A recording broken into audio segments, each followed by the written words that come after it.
அனைவருக்கும் வணக்கம். இதை உங்ககிட்ட சொல்லணும்னு சொல்லி கிட்டத்தட்ட ஒரு 20-30 நாளா நான் யோசிச்சுக்கிட்டே இருக்கேன்.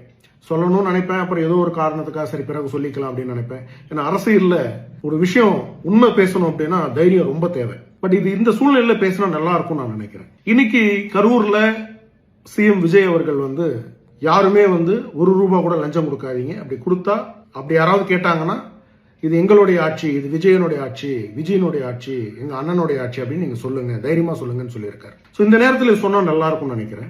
ஒரு 2-3 மாசம் முன்னாடி நான் போன வருஷம் ஒரு லேண்ட் ஒன்று வாங்கியிருந்தேன், ஒரு இடத்துல வாங்கியிருந்தேன். அந்த லேண்ட் சரி இப்போ நம்ம கட்டலாம், ஒரு பில்டிங் மாதிரி கட்டி அதை ரெண்ட்டுக்கு விடலாம் அப்படின்னு யோசிச்சுட்டு இருந்தேன்.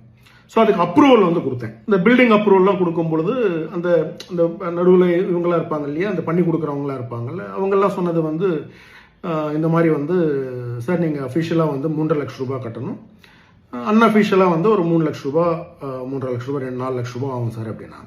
நான் சொன்னேன் இது ஏன்னா நான் டைரெக்டாக பேசலை, ஸோ என்னுடைய சொந்தக்காரங்க வச்சு பேசுறதுனால சொன்னாங்க. அப்போ நான் சொன்னேன் இது நமக்கு தான் அப்படின்னு சொல்லுங்க அப்படின்னும் போது கூட அவங்க அதுலேருந்து ஏதோ கொஞ்சம் குறைக்கிறாங்களே தவிர முழுமையாக குறைக்கல. அப்போ ஆட்சி மாற்றம் வருது, விஜய் அவர்கள் ஆட்சியாக உட்கார்றாரு.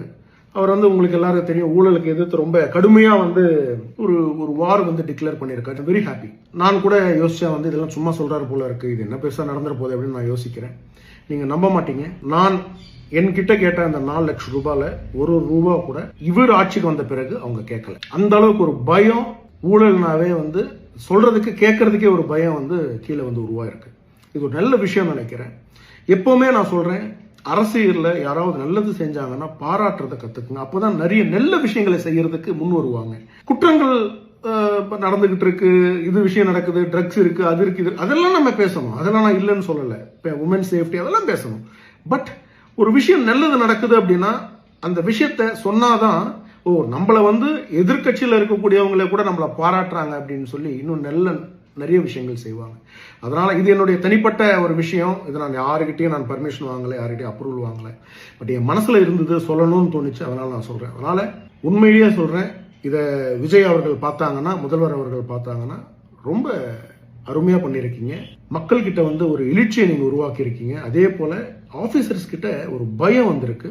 இது இப்படியே கண்டினியூ ஆகணும்னு சொல்லி இதை பார்க்கக்கூடிய அனைவருக்கும் நன்றி, வணக்கம். பட்டில் இழைத்த பாரம்பரியம், விவாகா தெய்வீக பட்டு கலெக்ஷன்ஸ், உங்கள் சென்னை சில்க்ஸில்.